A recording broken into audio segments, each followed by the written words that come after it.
Hey boys and girls. Hey boys and girls, I am just making some food here. Started a habit.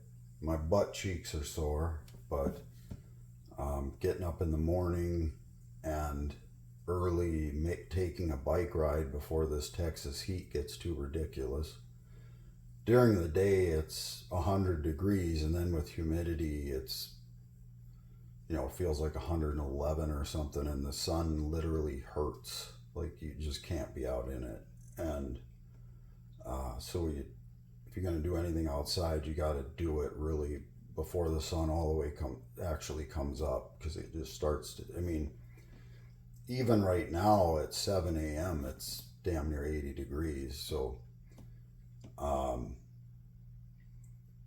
then after that, start to kind of figure out some things with the day. And like right now, I'm making my first meal, which is just some eggs. And then I also am starting to train to put muscle back on. So far, I'm upping the humanophort to 5 a day. Anything 3 and up is what is best for athletic performance. Any amount of humanophort's going to have benefits that are far beyond what most people even comprehend, with even telomeres and things like that with their DNA, stuff they don't even notice. Anti-aging, prevention of diseases, things like that. But when it comes to athletic performance, humanophort isn't just a bodybuilding product. It was actually created for everybody to keep people healthy. And the original scientist that taught Emmerich about growth factors, he was the original scientist that discovered them.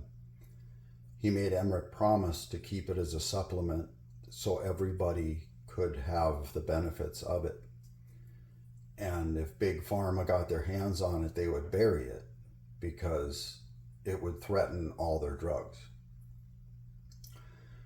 And so there's lots of studies with humanophort, and some of which were just done like in Romania, and they weren't publicly, but we have records of the studies. And one was for athletic performance with rugby players. And when you went from like what would be 2 capsules a day to 3, that's when the recovery started increasing, and you noticed a rise in testosterone levels. And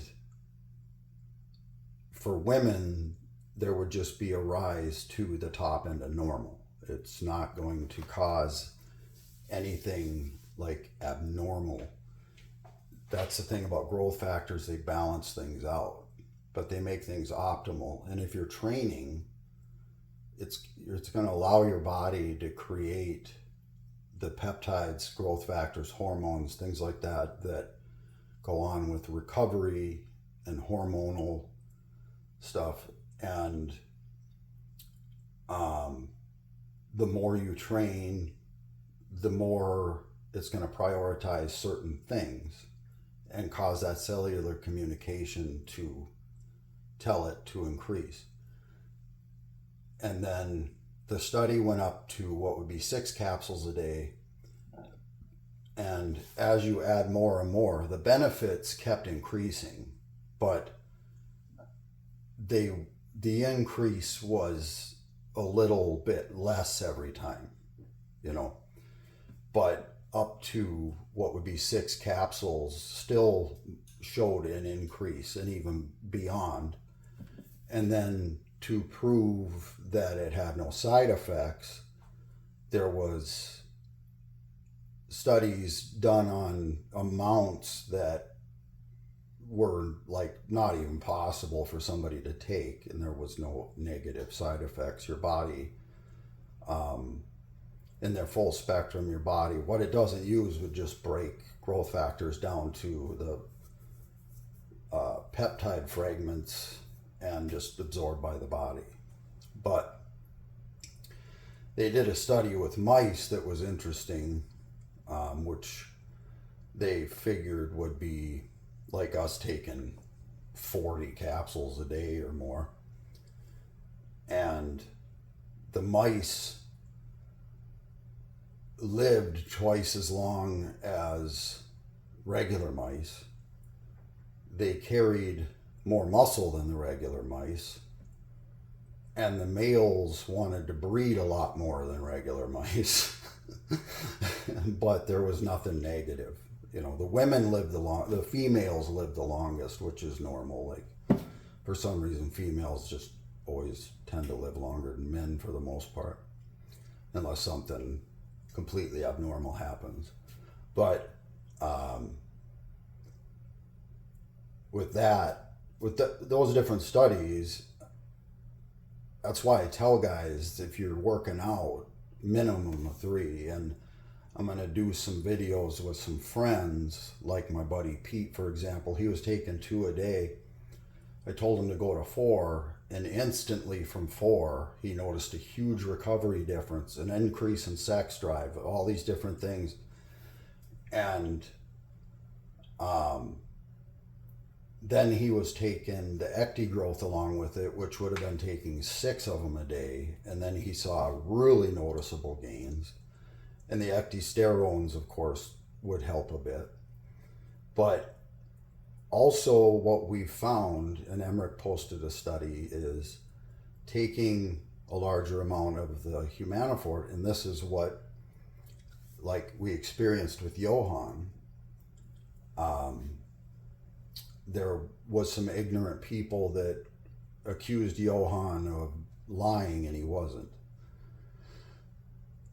He just took 10 milligrams a day of testosterone cypionate, and to somebody that knows nothing about TRT, they might think that's a lot. Your normal TRT dose that people prescribe is 200 milligrams, and I'll go into that in another day, where that's just wrong. And also why. We have books with studies that show that they actually took the time to do these things. And the United States has been completely blind to it, when this stuff's been known since the 80s in Europe. But at just 10 milligrams a day, you will not shut your natural production down, but you will stay at the higher end of normal and always have really healthy testosterone levels. And your hypothalamus and adrenal cortex and testicles keep working normally. But then, sorry, I have spam calls all the time. Then the humanophort, we started taking 6 a day. What it does is, we're shown now that the growth factors act as like a ligand to receptors, and receptors are what the hormone would find that it fits in and send a signal. What it does is causes such a strong signal then that it makes people what they would call like a hyper responder. And that's why people with like insulin receptor issues and stuff like that reverse that with humanophort. Same thing with androgen receptors. We found that larger amounts of humanophort make you like super physiologically sensitive to the testosterone, so you get way more out of it and your body keeps running normally. There's no side effects, except that the way you respond to the testosterone is at a much larger degree. So then if we just take like an 8-week period and run just a little bit more, you get the effects of some guy taking massive amounts of stuff. And you're far healthier. Then after 8 weeks, we know that the SHBG and everything, your body figures it out and starts to blunt it. And that's where most doctors are wrong, because they don't test people within a week or two of giving them the dose. They come back in 3 months and their SHBG has already counteracted it. And they'll say, well, your testosterone's in the right range, but now your estrogen's too high, and then give you aromatase inhibitors. But I'll go over that all on another day. For myself, I'm taking 5 humanophort a day, 2 in the morning, 1 midday, 2 at night, and running the TRT protocol as of right now, just 10 to 11 milligrams a day. Maybe up to 12, but still that's not gonna, at the peak during the day, I might hit 1150 for an hour or so, but that's not gonna really do anything as far as shutting you down. And for the most part, I will toe that line of like 1,000, and then when I get up in the morning, I'd be around, depending if I took it at night or in the morning. I've been taking my doses early in the morning. And so if I take it at 6 in the morning, around 5 to 6 at night, it peaks. And it will be around 1,000, which is still not over what your body sees as too much. And then it starts to go down. And then the next morning at 6 o'clock, you'd be around, like 600 nanograms per deciliter. Now, if I missed a day, it takes 5 days to build up to that, because cypionate's gone at like 5.5 days.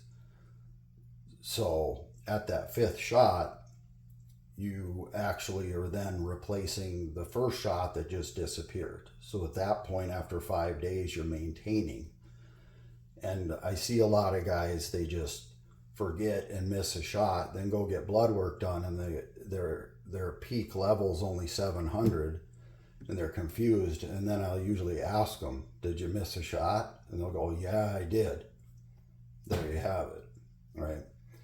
So now their peak amount is 650, 700, and it's going to take 5 consecutive days of being steady to toe that like 950 to 1,000 line and back down.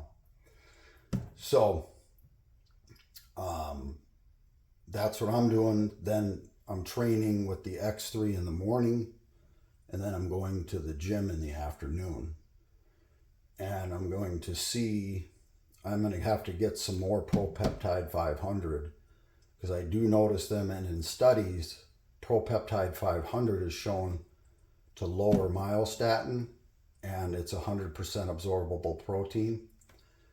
Then the humanophort contains follistatin, which is only specific to skeletal muscle as well, has no effect on organs or anything, but it stimulates the muscle to grow and inhibits myostatin at the same time.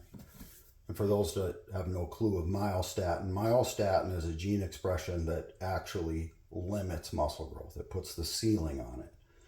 And through our training, we inhibit some of that, which raises the ceiling a little bit. And then we have a window in which we can grow a little bit, right? And the ProPeptide 500 helps lower that, and the humanophort as well combined will help lower that. And part of taking more humanophort, not only is your recovery, as long as you're eating enough protein, your recovery can get to the point, if you take enough, where you can train like your full body for a couple sets twice a day, every day. And as long as you keep your protein up, it's got to be high. And on top of that, if you're taking more follistatin, that's going to be also a reason why some more muscle would come on. On top of that, you're going to be hyper responsive to testosterone. So when you activate androgen receptors through your training, while you lift, you activate androgen receptors in the muscle. And once testosterone hits those receptors, the humanophort turns those receptors way up. And it's a much stronger signal. And the protein synthesis is increased. So it doesn't only extend life, balance blood work, regenerate brain tissue, nerves, ligaments, heart, kidney, whatever. It does all that, but also on an athletic basis, we can take huge advantage of it. And Emmerich has posted other stuff, and we're going to have to try to get a hold of Ronnie Coleman. But Ronnie Coleman was taking 6 a day through his career. That's why he was able to recover from the ridiculous workouts he did, and why his triglycerides were able to balance out, because his triglycerides were a nightmare before Emmerich met him. So Emmerich has a lot to do, not only with Ronnie's contract with Weider. Emmerich has a lot to do with why Ronnie Coleman wasn't another casualty to Chad Nichols' protocols. Most the guys I knew that worked with Chad Nichols had palumboism, a lot of kidney failure and heart failure. Look at Nasser, for example. And they had to, some didn't die, but they had to retire. And there was some guys that died, things like that. Emmerich, was a huge part of that, and Ronnie kind of owes him to say something. But we do have a video of Ronnie talking about it, talking about the humanophort. He takes 6 a day. And that's what balanced out his triglycerides, because in the off season, Ronnie literally ate pizza and fried chicken and stuff like that. And then his coach had him taking far too many drugs. So that's all I have to say with that. It's probably going on too long already, but I'm going to see how much better shape I can be in within 8 weeks. Training a couple times a day with 1 day off, and biking in the morning, and my diet's gonna just be a lot of protein and a little bit of fruit and olive oil. So anyway, thanks for listening, and I look forward to updates. All right, bye.